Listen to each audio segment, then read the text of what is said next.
this today is working verse 1. And as I was preparing for rehearsal, I thought, what is it that matters most?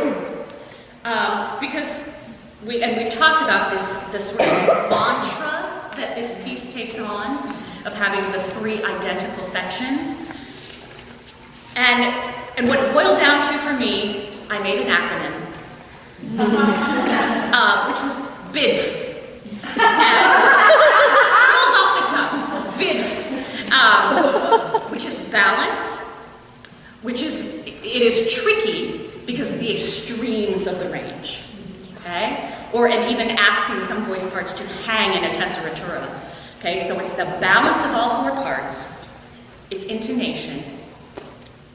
I don't mean to look at you second sopranos, but yours is the trickiest, okay? It's diction and it's phrasing. That's the foot. Bidf. So balance, intonation, diction, phrasing. Okay? So I think if we just bidfa this first verse, we should be all right. I'm going to ask that as we run through this, we're going to try it one more time with parts, okay? And then we'll go back and try it with the accompaniment. Let's stand in solidarity with our first soprano sisters.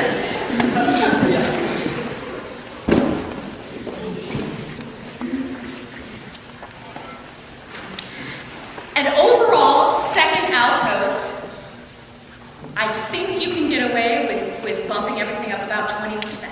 Okay. Let's see. Okay?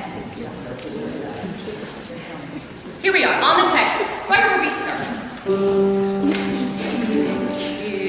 I want the aspiration without it becoming like an E-flat. Okay? So,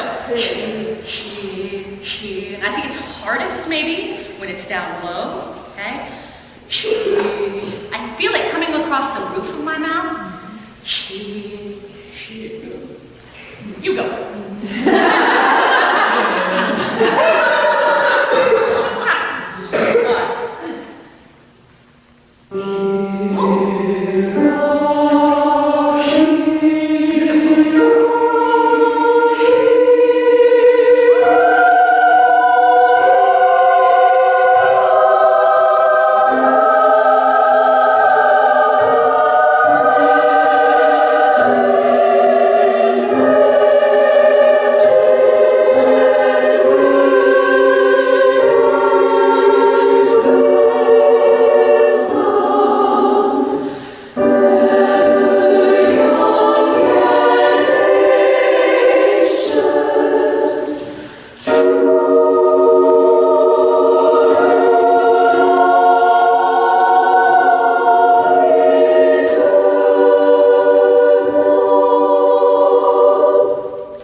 This is maybe more important in second soprano and first soprano.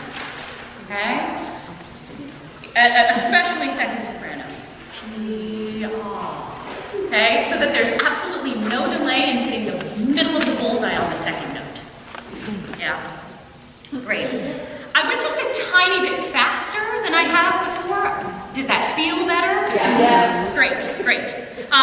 Then we get, I still want eighth rest releases after Goddess. Okay? So I think we can probably do a little bit better with that. The only other thing is, before we try it one more time, that is second sopranos from O to God of Goddess. You almost have to think of a small ascent. It's the one place it just dips. Oh, ga. And I think if you think of the ga as being a little brighter as opposed to, can I have an E? Thank you. Right? Like just the vowel change can change the timbre, and I know you're not singing it out of tune, but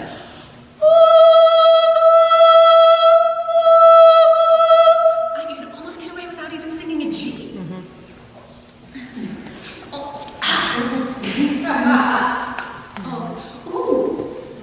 could make it a K. Yeah. You could make it a K, which uses the blade of the tongue, right? Oh, that's easier. Let's try that, second sopranos. Yeah. First sopranos can do that too. Oh, goddess, ye of the sea. Okay. Yeah. We fillet you with much love. All right. Good. Now, I know I've given you like 17 instructions, but there is one more, and that is, let's make phrase shape. Right? That this first. Hear our hymn, O goddess. Right? These are long, drawn-out phrases, but I think we can still make something happen with them. Okay? You do ever young and yet ancient beautifully. But what happens before it needs the same attention. One more time with parts.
When we sing true and we're crescendoing on it, it's beautiful. Second altos, you drive crescendos. Lowest voice drives crescendos. You can do more with that. Okay, I think you can.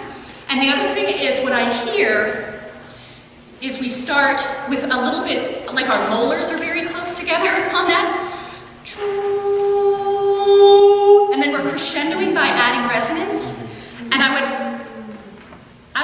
we all would feel better if it starts with big resonance and we're crescendoing with breath. Could we start ever young yet ancient? Just really resonate with that line.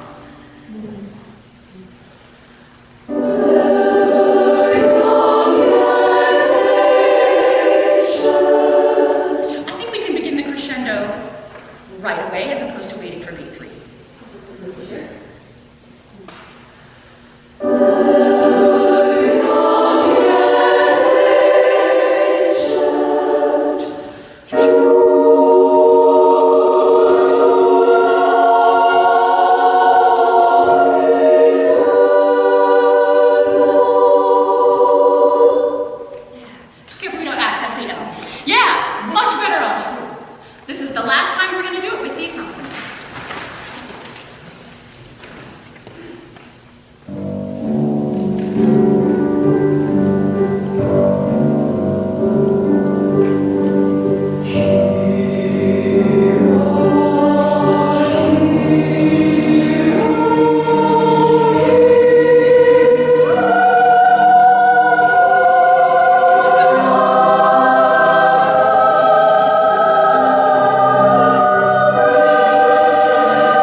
argues that the moon, even the cosmos at night, is often representative of the feminine. But I feel this imbalance in the universe. I think we all do. that the feminine often represented like instinct and intuition and gut feeling and empathy. And I feel like for centuries that was vilified, right? It was called witchcraft. It was, I mean, women lost their lives because of this, because of tapping into the feminine. Yeah, there's been censorship on it, and it was replaced, and there was power given to logic and reason and things we can touch and see and smell and taste, and it's objective, and with that comes an emotional distance. And I think I think you are, I think women in general, those who identify as women, are ready to sort of reclaim that power and say that it is equally valid and does deserve its place right alongside with logic. Not to say that I don't believe in science, but that's not what I'm saying at all. But this idea that, like, I know every one of you in here has had that gut reaction to something, right? That intuition, that feeling of like, yes, this is right, or no, this is wrong. And I think sometimes we're told that that's invalid. And so I think that's why this text, it vibrates in me that we can reclaim that and give it a place and power. So anyway, I promised to talk about that. I remember about a month ago. So there